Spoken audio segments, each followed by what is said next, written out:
মহান আল্লাহ তাআলা যেটা ভালো বোঝে সেটাই দায়িত্বশীলভাবে করে।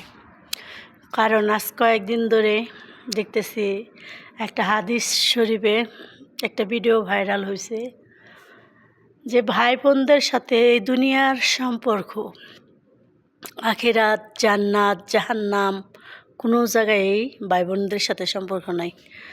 আল্লাহ এটাই ভালোবাসছে যে ভাই বোনদের সাথে দুনিয়ার বুকে ভালোভাবে সম্পর্ক হয় না, তা আখিরাত জান্নাতে তাদের সম্পর্ক কী লাভ?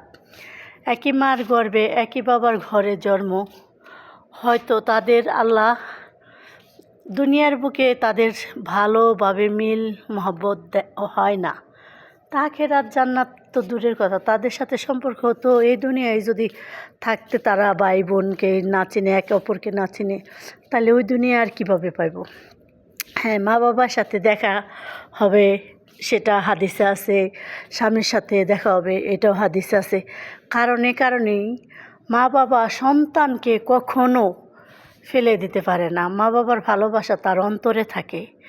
আর স্বামীও একটা পরিবারকে যখন বিয়ে করে তার স্বামী স্ত্রীরও ভালোবাসা অন্তরে থাকে একে অপরের প্রতি, অথচ তারা রক্তের কেউ না, পরাপর দুজনের ভালো সম্পর্ক গড়ার কারণে, তাদের ভালোবাসার কারণে একটা মায়ার বন্ধন তৈরি হয়ে যায়, অথচ তারা আখিরাতের দিনও তাদের সম্পর্কটা থাকবে।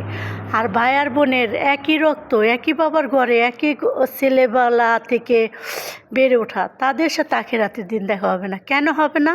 আল্লাহ এটা এ কারণে ভালোবাসতে।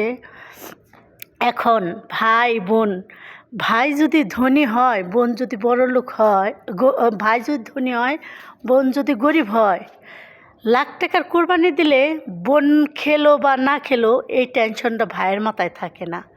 কিন্তু বাবা মা যতই মা বাবার সাথে সন্তানের সাথে ঝগড়া হোক, তাদের আকুলিতে মিনতি থাকে, হাই হাই আমার সন্তান কি খেলো না, এটা ভেবে তাদের দিন রাত এক হয়ে যায়। রাত্রে হয়তো দিনে মানুষের সাথে কথা বলে, রাত্রে তাদের দু চোখের পানিতে বালিশ ভিজে যায়। স্বামীও এক পরিবারের জন্য দিনভর যেভাবেই চলে, স্বামীও কান্নায় ভেঙে পড়ে পরিবারের জন্য, পরিবারও স্বামীর জন্য ভেঙে পড়ে, তাদের অন্তরের কান্না। আর ভাই বোনদের এই কান্নাটা থাকে না। ভাই কান্না করে কার জন্য? যে ভাইয়ের ঘরে যে শালা আছে তাদের জন্য, কিন্তু বোনদের জন্য না। লাখ টাকার কোরবানি দিয়ে ভাই খেতে পারে, কিন্তু বাবা মা খেতে পারে না। যে জিনিসটা আমার আল্লাহ তাআলা হারাম বা হালাল করছে যে তোমার আশেপাশে যে শরীক সবাইকে নিয়ে তুমি খেতে পারবা, এইটা হালাল। ভাই বোন সবাইকে নিয়ে খেতে পারবা, এটা হালাল। আর হারাম করছে ভাই বোন পাড়া প্রতিবেশী না রেখে তুমি বড় লোক বন্ধু, তোমার বড় লোক শ্বশুর বাড়ি, সবার বাড়ি খাওয়ান করবা, এটা তোমার জন্য হারাম করছে। তো এটা তোমার কুরবানি তো জাহেজ হয় নাই, হারাম হয়েছে। কারণ হারাম হয়েছে এটার কারণেই, তোমার পড়শি গরিব তাকে তুমি চেনো নাই, তোমার রক্তের বোন গরিব তুমি তাকে চেনো নাই, তোমার রক্তের ভাই গরিব তুমি তাকে চেনো নাই। তাহলে তাদের সাথে আখিরাতের দিন দূরের কথা, এই দুনিয়াতে যেহেতু মিল হয় না, আখিরাতে মিল আসলো থেকে? তাদের সাথে মিল এই দুনিয়াও হবে না, আখিরাতও হবে না। মা বাবার সাথে মিল এই দুনিয়াও আছে, আখিরাতও আছে। স্বামীর সাথে এই দুনিয়াও আছে, স্বামী ওই দুনিয়াও আছে। একটা স্বামী যদি একটা মেয়ের ডিভোর্স দিতে যাবে, একটা মেয়ে যদি একটা স্বামীর ডিভোর্স দিতে যায়, অথচ 100 বার ভাবে যে আমার পরিবারটা খারাপ হলো আরেকবার বোঝাই নিয়ে খাই। আর একটা মেয়েও ভাবে যে আমার স্বামীটা খারাপ হলো আবার বোঝাই নিয়ে খাই। এভাবে দেখতে যখন দেখে তার দেওয়ালে পিঠ থেকে যায়, তখন তার স্বামীকে বাধ্যতা মূল্যে ছেড়ে আসে।